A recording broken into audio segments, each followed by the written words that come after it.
This is a new feature on the StackAware AI governance platform. And what this allows you to do is to look up AI governance relevant characteristics of a given system using StackAware's database. So not everything necessarily rises to the level of a risk in general or specifically ISO 42001 terms, but you still need to document certain characteristics about systems that you are using. And the StackAware System Assessment API gives you a way to do this in a very easy, off-the-shelf manner that lets you quickly evaluate any third-party systems that have public information about them. So what we're going to do is we're going to evaluate Google Workspace Business Standard, which is a platform that StackAware uses. So we're going to type in the domain here, which is google.com.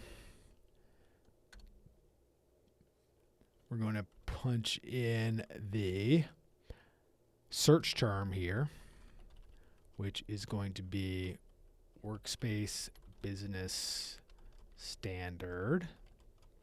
And then we are going to run this query.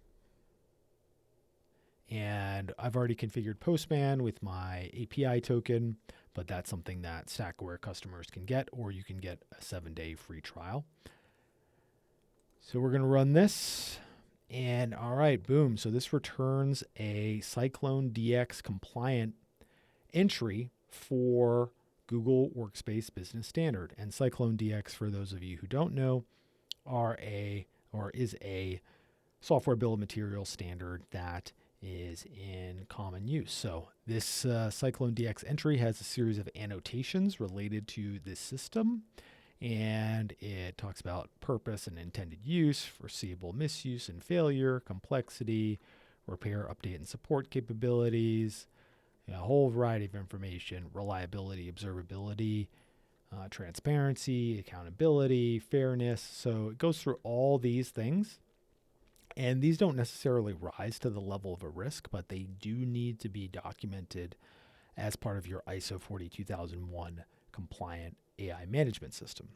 And on that note, I'll show you an additional feature whereby you can get the exact mappings to the Annex A controls of ISO 42001 for each of these entries. So we're just going to add framework mapping. We're going to set that to true. And then we're going to run this query again.